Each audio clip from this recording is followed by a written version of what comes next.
Hello everybody, welcome back to another Woodworking Wisdom. Today we're looking at our little pen, and I've kind of done it so we've taken out that preparation time. So the blank that we're using is already pre-drilled and pre-glued, and so it's going to take a lot of the work out of the actual act of pen turning. We've kind of skipped a step. And this is really great. You know, it's going to save you a lot of time in prep and things like that. And I'll show you the pen that we're going to make. I've got a finished one here. So let's just come on that overhead camera there, Colwyn. So today we've got Colwyn on our questions. So any questions? There's usually a few around pens.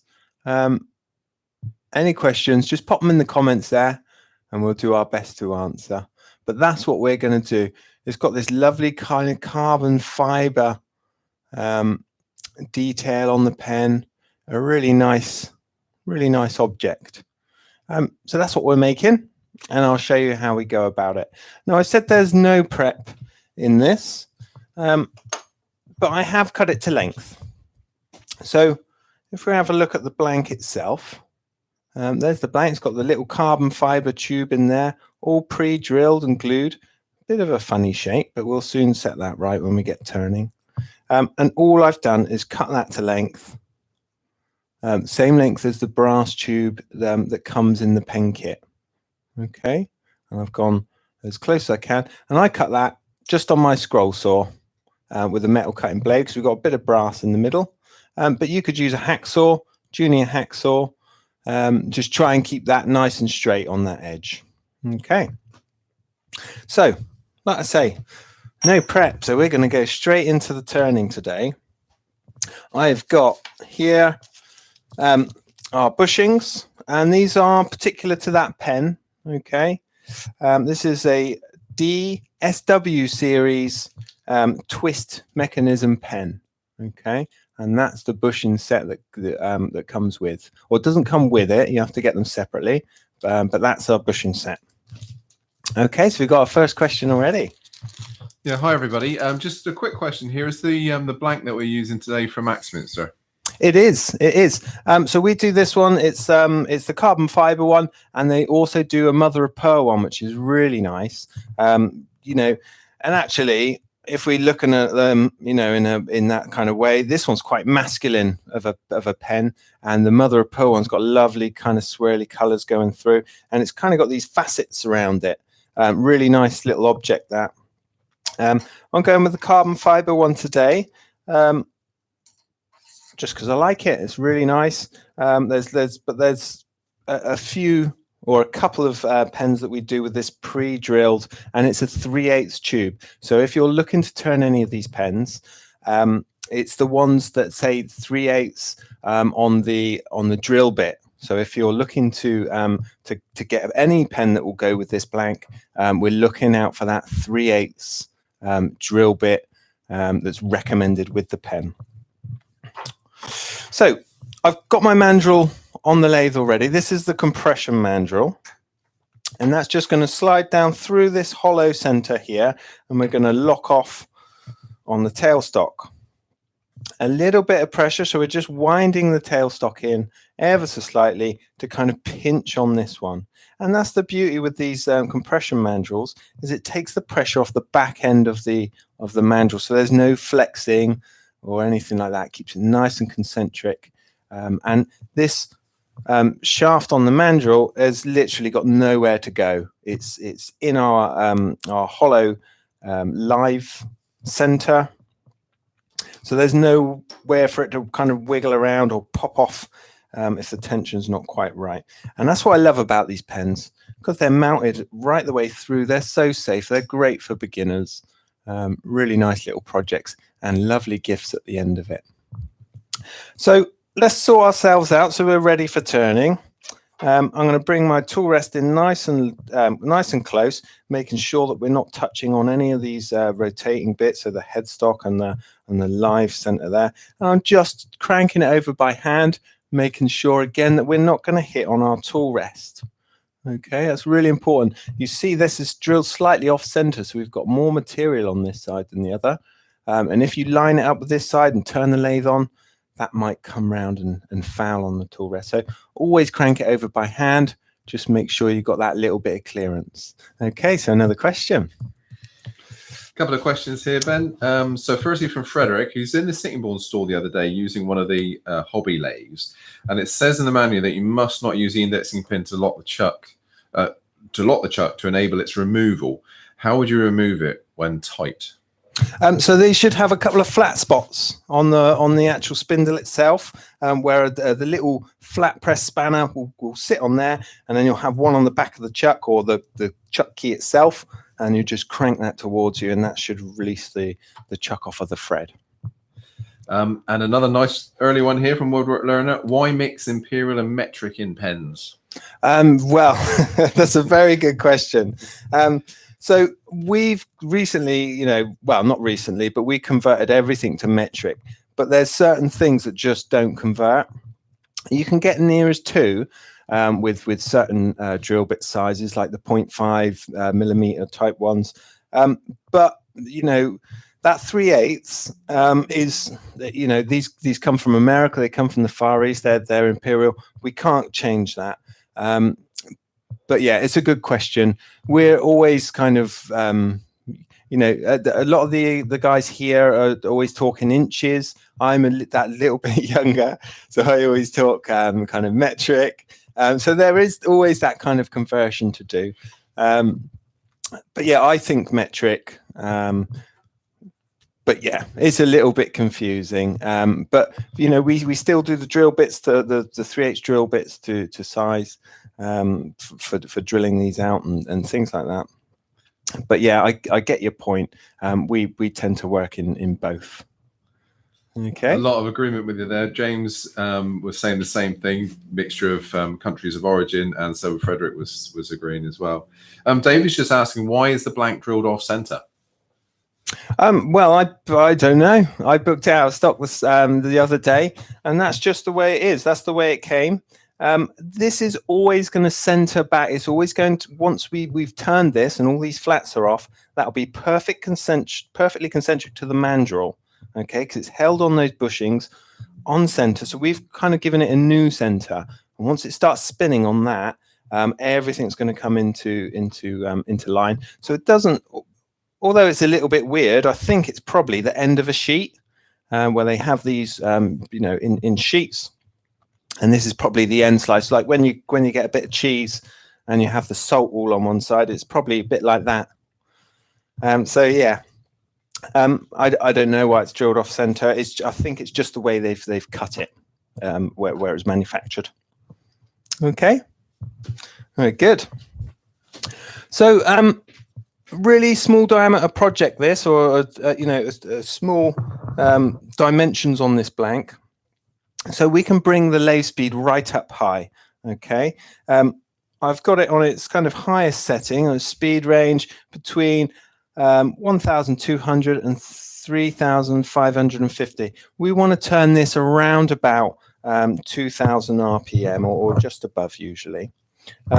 So just another little quick check before I turn the lathe on. Sometimes if you're distracted, worth double checking those sorts of things. Just check my tension, we're good to go.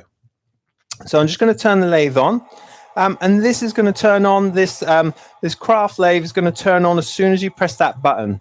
Unlike the the trade versions, you can turn the machine on with that speed dial right down at 0 and nothing's actually going to happen. But with this craft one, if you're used to that, just be wary that when you hit the green button, it's going to turn on. So we're starting off, going to bring that speed up to around about that 2,000 RPM mark. We're not being too fussy.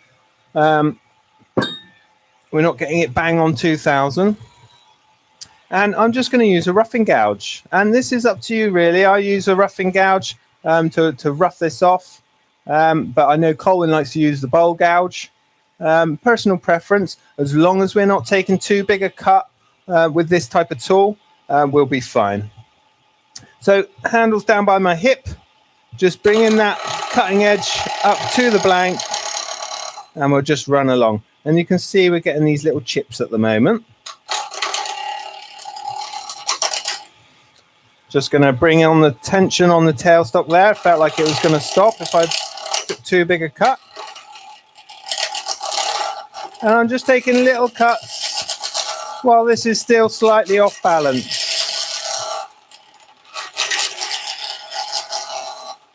And this is just a transparent resin around this. A little bit softer than the acrylics and polyesters. Cuts really nicely. Not too much bother. And you can see there's no dust involved in this. This is just big chips. So we're not too worried about extraction. But if I was at home, I'd probably have my respirator on. But I've got goggles today just to protect my eyes. Using my thumb up on top here as a little chip deflector.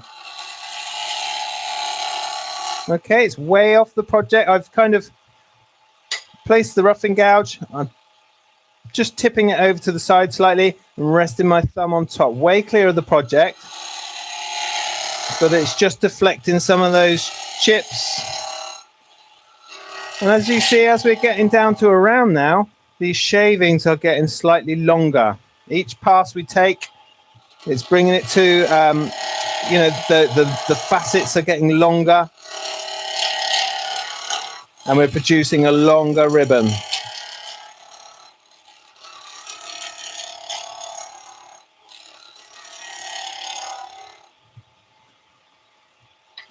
Just clearing that so I can sort of see what I'm doing.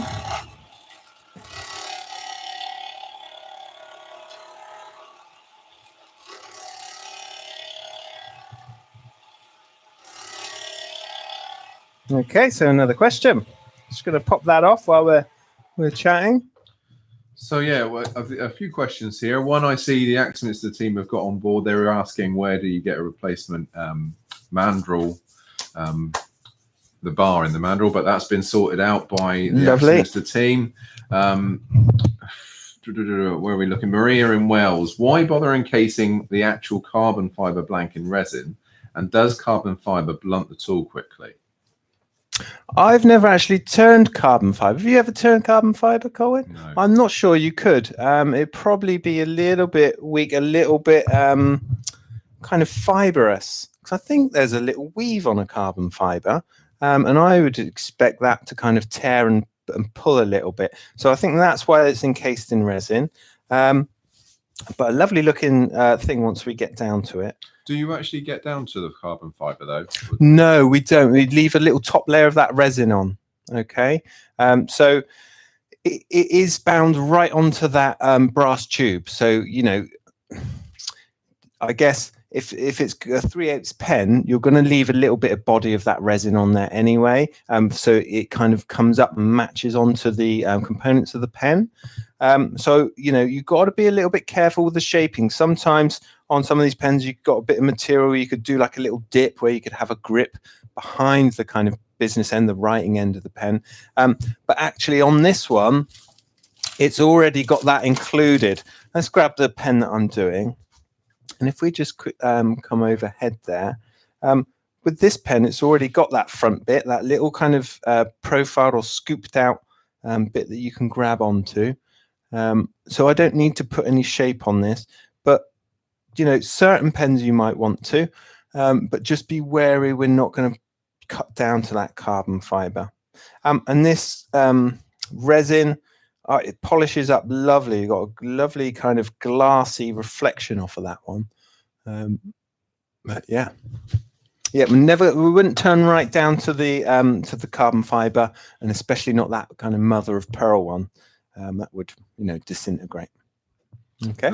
Good question here from Steve. So if you haven't got a pen mandrel, could you turn between centers? Well, you could. There's a light pull drive that could work as a drive up here. I know people who have kind of turned their own bushings, or you can take measurements off of here, off of the pen components and turn your own bushings, you could hold it between centers. Just be careful on how much you're over tightening that. Quite often these centers have that taper on them, and we don't want to kind of push out on the ends and expand that brass tube. But, brass is a metal, but it's very kind of ductile. It will shape, and it will, if you're putting too much pressure on, kind of flare at the ends. So just be a little bit wary of that. Okay. Yeah, just one last comment from Woodwork Learner. He said, I find color in the brass tubes before casting in resin changes the color you see. Yeah. So you can use that to effect as well. I remember we used to do a jade polyester blank, and I painted the tube because it's transparent, and the brass kind of went a funny color under the green. So I just used a felt pen, and then when I put the glue on, it kind of disrupted that green off of the thing. And as I scooped it in, it made this lovely kind of swell going around it. So experiment with that. You can color the tubes if you're using those transparent blanks. They can look really nice. Okay. A couple of people asking what the pen kit is. Now I know that Axminster are putting some links up there for it. But... So the link should be just under the description on the video here. This is a DSW twist pen. SW series twist pen. Okay, I committed that one to memory. Another question. This is from Frederick. It's just asking, do you know, out of matter of interest, what the resin is? I don't. I think it's kind of a lot like an epoxy. It feels like an epoxy, but not off the top of my head. I'm sorry. It should be on the description of the product. Again, just in the links below the video here. Okay. Good stuff. Thanks, guys. And thanks, Colin, for your questions. So again, tool on the tool rest, handles by my hip here. My thumb's coming up as a little chip deflector. And we're just running along. And you can see now these ribbons are getting longer and longer. And I just want to quickly show you something, actually. We've still got a little tiny flat spot here. So this cut is still intermittent, which means it's cutting and then it's not cutting as it comes across this flat face. Once this is perfectly round, you can imagine this ribbon is going to get longer and longer. And we'll show you that in action. It's really nice and soft though. It's not as hard as an acrylic or a polyester.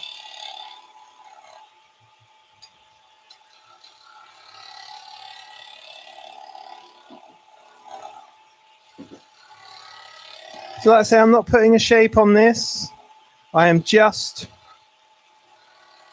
doing it nice and straight.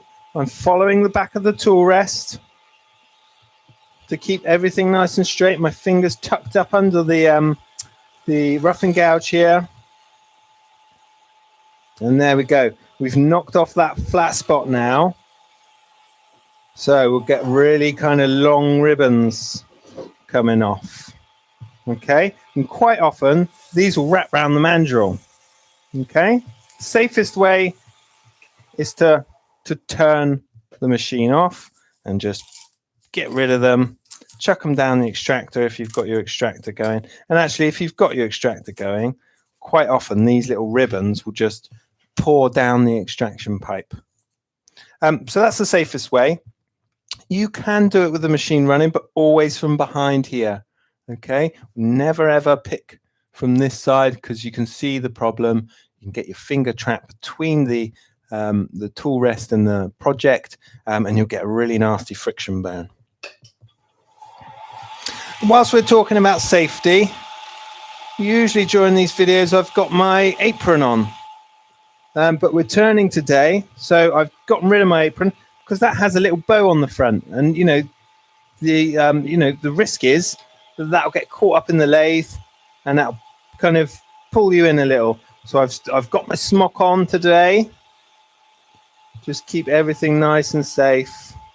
Make sure you're kind of wary of what you're wearing. No stretchy sleeves.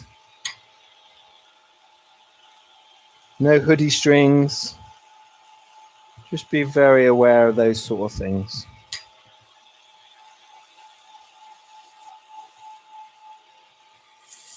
So this stuff can be a bit brittle. This is really nice. It's really behaving itself today. But I'm not taking massive cuts. We're just doing it bit by bit.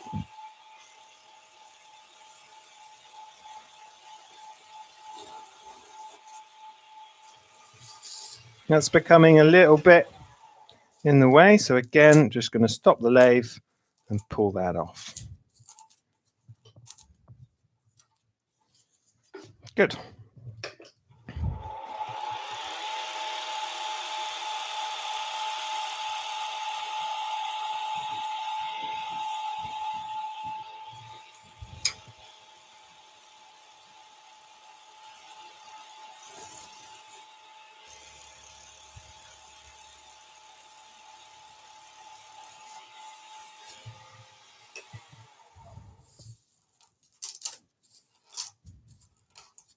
So I thought I wouldn't have the extractor on so we could talk a bit easier, but in hindsight, it probably would have been a good thing. So I'm coming close to my bushings now. Is there no more big cuts, no more kind of whizzing it off?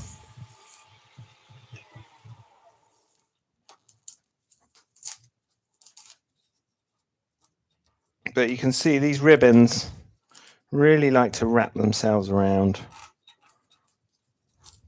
And just remember, extra care when removing them. We don't want to take them from this side.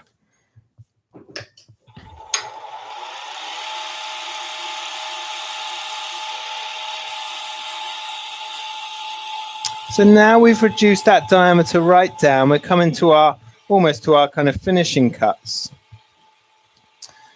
Just do a couple more.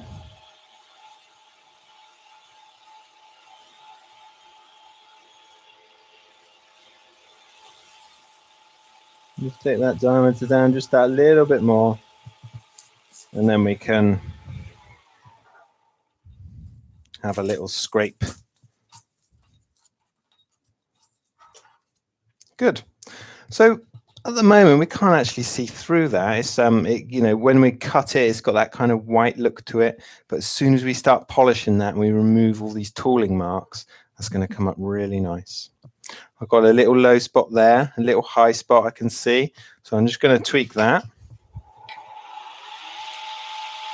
And actually, because we've reduced the diameter of the pen, I think I need to come in just a touch closer,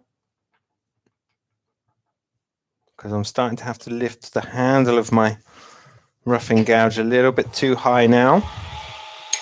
So that's allowed me, coming in that little bit has allowed me just to drop the handle a touch, get that bevel rubbing.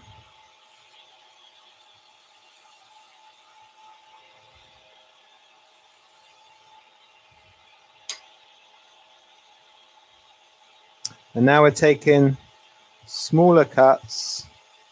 That ribbon's not being such a pain. It's just sitting up here on the gouge. Okay, so we've got another question come in. Yes, Ben. Well, this is a couple of questions really over the same subject. So James was saying, I've seen polymer clay encasing carbon fiber pens instead of resin. Just on from that, Frederick's then is saying, have you ever tried using milliput to make pen bodies? I've not explored making my own blanks much, but there's lots you can do. I've seen some really cool ones out there. But yeah, so polymer clay, that's like a Fimo, the stuff you bake in the oven. Yeah, no, that sounds really interesting. Yeah, no, I've not had a go at that myself. You know, we work a lot with the blanks and the you know, the things that we sell here at Axminster. So I'm usually using all our own gear, but you know, I love experimenting with stuff like that at home. I'll give that a go, because we've got some Fimo or polymer clay at home that we're struggling to find a use for. So I think I'll give that a go. Top tip. Just one question, slightly off track there. Do you need to oil live centers as mine gets really warm when turning? That's from Dewey Shed. I think that's in a sealed. The bearings are sealed on these, I'm pretty sure. So it might be that the seal's popped on yours. Is it Fred? Dewey Shed. Dewey Shed. Sorry, Dewey. Yeah, I think it sounds like one of the bearings has gone. If you're getting a lot of heat in it as well, it might be time to have a look at a new one. I've never seen any of the guys oil any in here. I think that's probably, yeah, that's probably something to do with the bearing rather than you know, it needing a drop of oil. Major Bears is saying, can you use carbide tools on this material? Yeah, they absolutely love them. Carbide tools are really good for this sort of thing because it's basically like using a scraper. It's that flat top on it with a kind of, you know, if you bring the handle up, you've almost got that negative rake. Yeah, be absolutely fantastic. It would whiz this stuff off. Nice little tools, those. I've got one here. Let's have a go, shall we? It's a bit, feels like a bit big to to play with that one. There's a smaller one. Oh, here we go. Sorry, Colin's just pointing me to a smaller tool.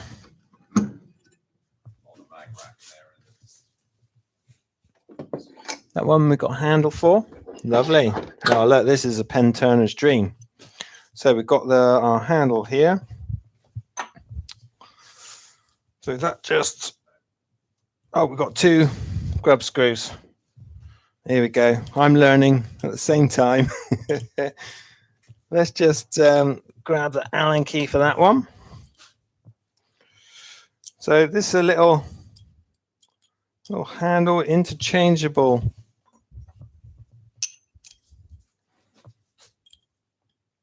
And cutters.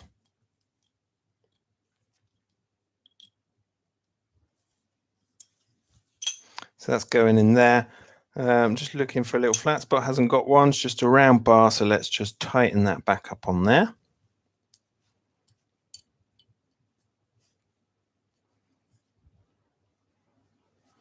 So that's your carbide tip.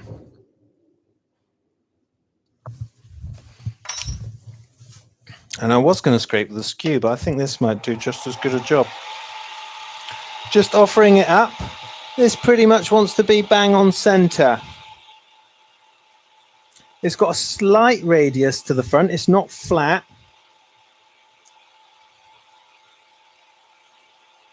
Yeah, it works really nice.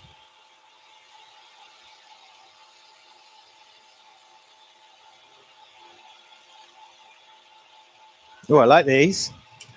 So this is working really well. It's just working like a scraper, really. So what I'm going to do is just very gently taper in the ends on both sides, leaving just a slight kind of camber to the pen blank.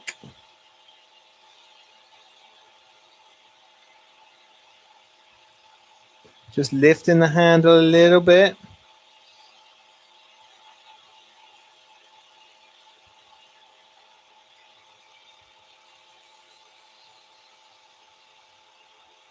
Can already see that finish improving on the pen, taking out the tooling marks from the rough and gouge. And I would normally use my a skew for this, laid flat on its side as a scraper. Again, giving you that negative rake. These plastic and polyesters, resin in this case, they love to be scraped. You'll get a lovely finish using this type of tool. Having that sharp corner as well has given me real nice confidence to come up right up to that bushing. Loads of control. We're not fighting with a big steel. Yeah, that works lovely. So yeah, the answer is yes, they work like a dream. In fact, I might invest in one. I'm liking it that much.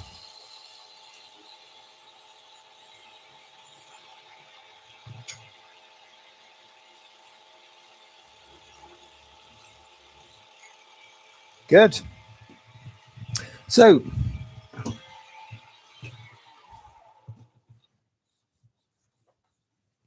this kind of thing will show up any little marks, any little scuffs, but that's all going to come out on the polish. And we can't actually see the carbon fiber pattern in there yet. Until we get that kind of polish going on, we're not going to see through it. It's kind of a bit opaque rather than the full transparency that we're going to go for. So that's it really with the turning. Really nice and easy project. I'm got a very gentle shoulder on this side, which I might just tickle in. That one is bang onto our bushing. So a little tickle on this side, and then we're good to go for polishing after a question here. Oh, I've just had loads pop up. So oh, brilliant. Get ready. So James is saying, is the carbide cutter more likely to damage the bushes if you're not careful? Well, in theory, yes, because they're kind of evolution of a machining type tool. So you get these a lot on metal turning lathes and stuff, carbide tool tips. So in theory, yes, but actually having that little small head gave me a lot more control. I felt like I was, you know, the bushings are never going to be the same kind of quality steel as you'll have in your turning tools. So even a skew, the roughing gouge, they are going to cut into this metal if you're a bit, you know, if you go at it too heavy-handed. But you know, because I had that control, you can avoid the bushing, and yeah, it just cut lovely. Okay. Yeah, Ben's asking, what wheel other than diamond or CBN would you use to remove lots of material fast for changing the grind on a tool? Would you mind if I spun that over to you, Colin? Thanks, mate. So I tend to go diamond and CBN. We tend to use as finer sort of sharpening wheels. So I would tend to always go for either aluminium oxide or carborundum.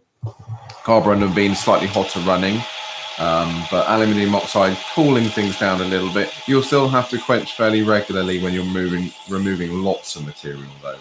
So just bear that in mind. Slow running grinder is going to help you as well. But yeah, one of those two. Lovely.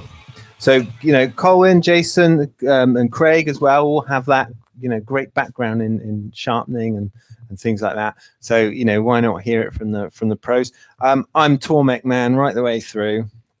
I sharpen everything on Tormek just because I love that little setup and all the jigs. And I haven't quite got the background in turning and things that the guys have. But in Tormek, for me, I can kind of just approach it, follow a recipe, and get a professional grind without too much bother. Okay, so we're pretty good now. We've come right down on that bushing. We've lost that shoulder. We've got another question. Got a couple. Good stuff. Jesse's asking, in pen turning, if you mess up a blank, so get a catch or something like that, can you turn off all the wood and reuse the brass tube? Absolutely, you can do it. You know, we've done it quite often. So without that tube, it's really difficult to make the pen because everything fits into it. So you can get your rough and gouge out, whiz off the you know, the blank that perhaps, you know, got a chip in it or something like that, and you can whiz that back, sand back the glue as well, because when you drill it's going to be slightly bigger, and I find that the ends do flare ever so slightly once they've been turned, but yeah, you can rough it off and then use that tube again. Absolutely, yeah. And just one thing, Real Simple Things is asking, do we have a link for those carbide tools? We'll have a look now, Real Simple Things, and we'll get them up there. We'll get a link up there now. Yeah, brilliant. I hadn't planned on using that, but it was cool. It was a lovely little tool. Okay, so we're going to polish this now. It looks a little bit shabby, but actually running my finger over it, it's really smooth. So, you know, we're not going to take a really kind of tough abrasive to it.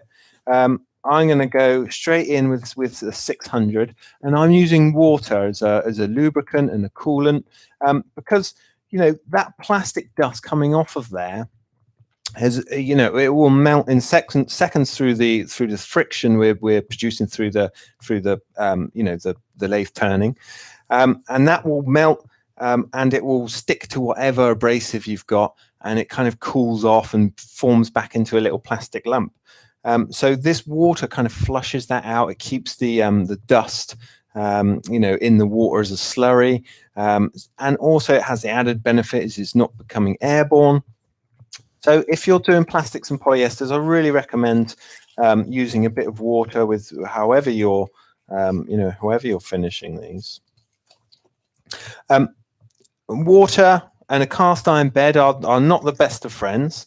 So we've got a little sweetie tub that we keep these in, and that's going to catch any drips, right? And we'll talk about that at the end as well, because it's really important we just check the lathe bed, that we've not got it wet.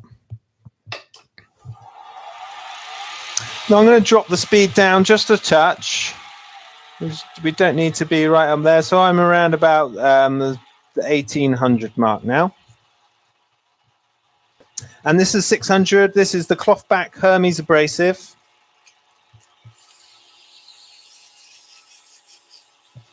And you can see this kind of white material.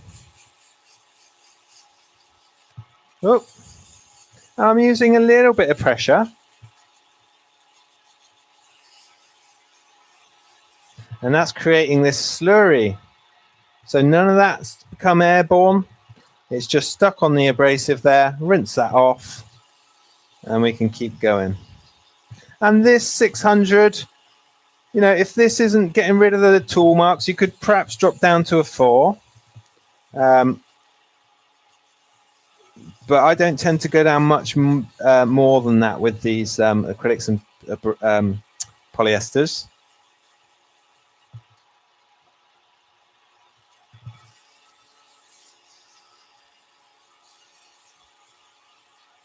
Quite often with these, you can tell where the tooling marks are, but because we've got this little kind of slurry on the surface, I'm just going to stop the lathe, give it a little wipe over and check.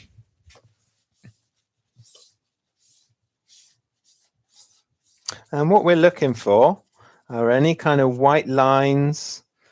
Don't worry about the scratch pattern off of the 600 there. That will come out. I'm looking for any little white lines that may be kind of tooling marks, but we're good. So we're on to our little micro mesh abrasives now. These little pads, these are really great. They start at 2,500 grit. They've got a little bit of squidge to them, a little bit of give, so you can, you know, they'll kind of wrap around the pen a little bit, and they also hold a water. And we're using these wet again, same reasons.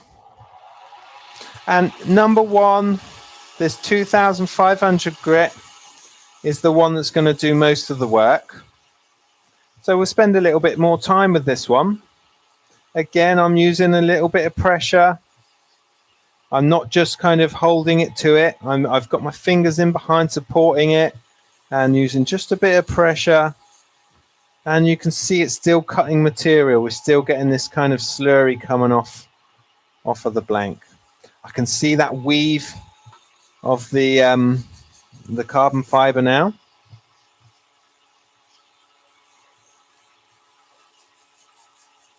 And just pushing that back and forth. And then we'll have a little look and see if we've removed all those scratches from the 600 grit. Keep these wet.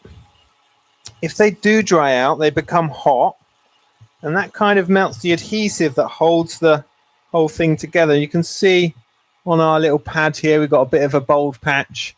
That's where it's just got dry, and this is kind of rubbed off the abrasive. Okay, some more questions. Yeah, so Maria in Wales and Woodwork Learner are having a fantastic conversation about taking centers out of tailstocks on record lathes. we're not ignoring you guys. It's just that you two are coming up with the same solutions that we would. So we'll sort of left you to it. Absolutely agree with everything you're saying about how difficult it can be at times with the center ejector. So carry on. I have had a bit of a telling off from Marie and Wales though, and this is, I've learned something today. Apparently carborundum was a manufacturer. The grey wheel is still aluminium oxide. I didn't know that. If I do apologise if that's the case. Point taken. And who are we here? Frederick. Might be worth mentioning to seal the ends to stop water ingress between the tube and resin, staining the inside. Been there, done that. What could you have anything to add on that? What to seal? Seal the end of the blank for because water can get in. Have you ever okay. Yeah, that? I've seen people stick these. Do you remember them spud guns where you put it in a spud and you pull it back out and it's got a little bit of potato left in there? I've seen people do that with the pen blanks. I've never done it. I've never. The water getting inside has never really been an issue for me. No, I've just not done it. And if I do find I've got a bit of water in there, I'll just put a bit of blue roll, make sure it's nice and dry, air it perhaps before sealing it up with all those components. You do not want to seal in water with those components because it just can't breathe. It's got nowhere to go. So you'll end up with all the inside, the twist mechanism and stuff being ruined. But I've found I've never really got much water inside the tubes. Yeah. Brilliant. I made another mistake. It wasn't Maria that told me about the carborundum. It was Terry. So apologise, Maria and Terry. You got your mix up there. And Ben was just asking, do you have a staff discount? And if so, what is it, please? I bet he's gonna what do you call it? Steal my identity. Jesse's asking, how do you prepare the ends of the blanks, barrel trimmer or sanding fixture on the disc sander? To be honest, I usually, if I'm turning pens, I'll usually do them in 5 or 10s. So I would use a disc sander. I would get a nice, get something clamped onto the table that's square to the face of the disc sander, and it just whizzes it off in seconds. Yeah, I tend to use a disc sander if I'm honest. But that's not to say the barrel trimmer is not a fantastic tool, especially if you're doing 1 or 2. There's no need to set up everything on the disc sander. Then it's just a quick job. So polishing, it does take a little bit of time. Not the most fun thing to watch. So I've been enjoying your questions as we go. Nice to hear you telling off Colin. Providing me some entertainment. It's good stuff. So we're up to 4. What have we got next? We're going to skip a couple of grades. They do go right the way through. I think there's 9 in total of these little pads in the pack. But I've skipped up a grade. Sorry, where have we gone? From number 4 to number 6. And then we're going to skip 7 and 9 as well. So we're going to go from 6 to 8. And they're all color-coded. I can see that line of light, just that reflective light off our lamp above us. Just nice and crisp across the top of the pen, which means we're not far off now. Go with our number 8. And remember, on these acrylics and polyesters, we're leaving a surface finish. So we're actually polishing the material rather than leaving a polish on top of the material, if you will. So, with your wood and your friction polish and things like that, you're leaving that little kind of sheen of friction polish. I think there's a carnauba in there that gives it that reflective quality. But this is the surface of the material we've polished up so high, and that means it's never going to kind of dull back. So let's have a little look. Can be a little bit deceiving when you've got this kind of slurry on the still on the surface there, but I think that looks pretty good. We've got no major scratches. We've polished out each grade as we go up, is polishing out the scratch pattern of the previous one. So a bit of acrylic polish now. Let's pop it that way around. This is great stuff. This is a bit like the old burnishing cream we used to use. But any of those kind of polishes, again, this is a very mild abrasive. I'm going to leave that there just in case we have a little splatter off of our acrylic polish. And I'm going to make myself a little kind of pad. So I've got my blue roll and I'm going to just turn that over until I got a little kind of soft pad. All right. A little splodge of this. All right. And it's quite a thick cream. And we're using about the same amount of toothpaste you'd put on your toothbrush.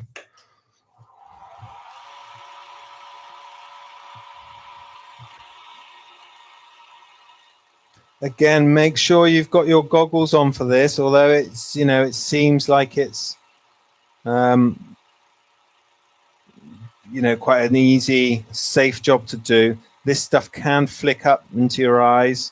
Always make sure you've got your goggles on when you're polishing.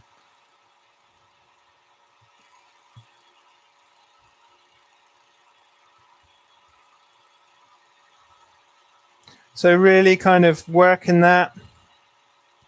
Again, using a bit of pressure. It's going to, you know, kind of up the friction. Give us a really nice kind of glassy finish on our pen. Just using a clean bit of the rag to buff off any kind of excess.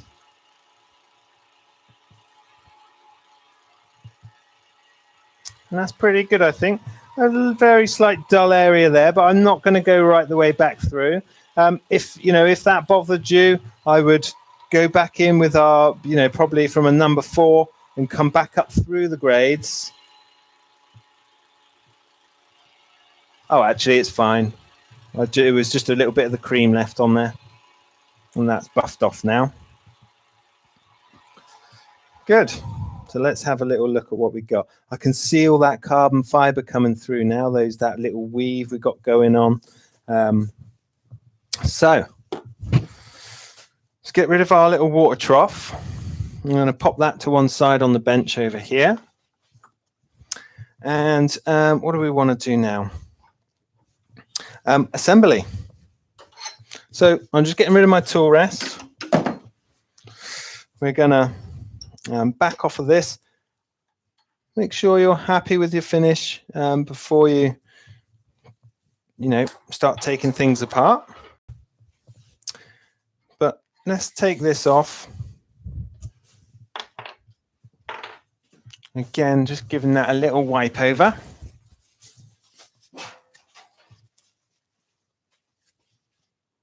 And you can see that line of light across it and that carbon fiber weave.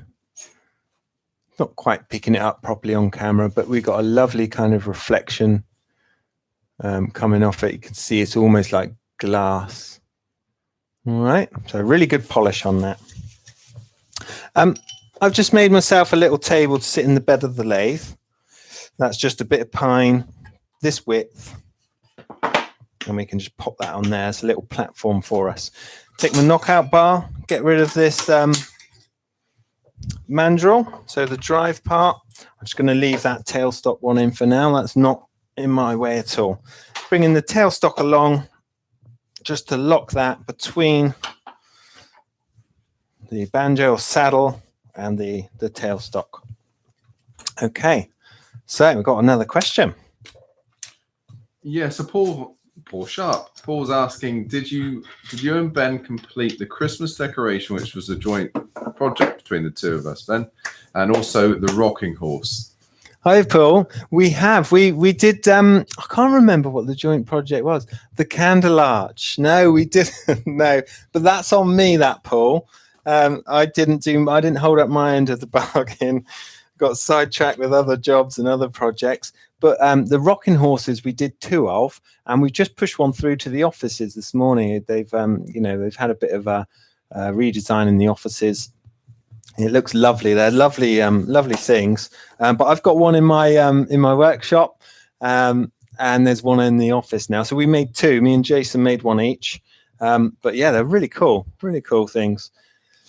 Did you say you were going to do the candle arch for a Christmas woodworking wisdom? Did we say that? I'm sure you said that. Sure, I must have. Now you've reminded me. Yeah, we're going to get back on that, and we're going to show you a lovely Christmas candle arch in time for Christmas. That gives us a few months to play with. Terry's just saying the Axminster Basingstoke store, or the Basingstoke store, is going to be doing a pen demonstration this Saturday. So if you're watching live, everybody. Oh, brilliant. And David's asking, Ben, what would you use for a satin finish? For a satin finish, I think these acrylics and polyesters, they need to be buffed up. They need to be, to show them off, they need to be super shiny. So I probably wouldn't go for a satin finish with these. Certainly the timbers, if you don't want that kind of super glossy look, I would go for something like a friction polish, which is going to dull back. Don't go for that CA finish or putting waxes and things on top. The microcrystalline sometimes good for holding a shine. Yeah, I would just, if for timber, I would go friction polish. For these acrylics and polyesters, I will always buff these till they shine, because some of them are translucent. If you don't finish them, so bring up the polish really nice and high, it looks a kind of milky color, and it actually, some of them are colored, some of them have, some of them are transparent. And if you don't bring that surface finish up, it can look a bit milky and a bit off color. So I will always polish these until they're gleaming. But you could stop, if that's what you're going for, you could just stop that polishing process. You probably stop on your number 4 with your micro mesh pads. So this pen, again, really easy to put together. That's why we kind of chose this one as a project. So you don't need to pillar drill. You don't need your your drill chuck on the lathe. It's just a really nice, simple way of making a pen without that, outlay if you've not already got those big machines. So I'm going right with the clip, the end cap and clip. Usually I start the other end, but with this one, the other end is all fixed together as one piece. It just slots in. Always, if you've got metal components, especially the plated ones, always put that up on your nylon jaw, or if you're working on your workbench and you're using your bench vise, make sure that that's not going to be up against the screw or anything like that on the soft jaw. So that's just pushed in, really easy. And likewise, if you've got any chips or anything like that, make sure you position that clip right across that chip so it's hidden away, so no one can see. Whoops. Let's get my refill back out. So refill is just going into the nib there. This one just slips over the back, and it should kind of locate in there. Let's get that. There we go. So give it a little wiggle, and it will back all the way into the twist mechanism, and then that's threaded on that front end. I'm catching on something there. There we go. That feels better. So that just pushes together. We can bring our And right back. That's not going to quite fit in there now. Oh, it just pushes together like that.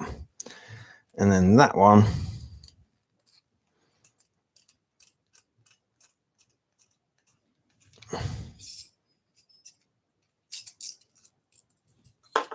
Sorry, I'm struggling here with me getting this little decorative ring to fully clasp on. I've probably caught the spring or something in there on the thread.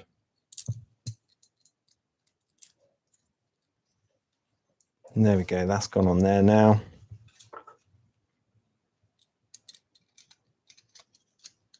And that will pick up on the thread in there. Phew. So there it is. That's our little twist mechanism. D series SW pen. Okay. So that's it. Really nice high gloss finish on that. Really nice looking object. Okay. So we're good for questions? We're all good? Lovely. Well, thanks very much for joining us. Come back soon for more woodworking wisdom, and we'll see you again.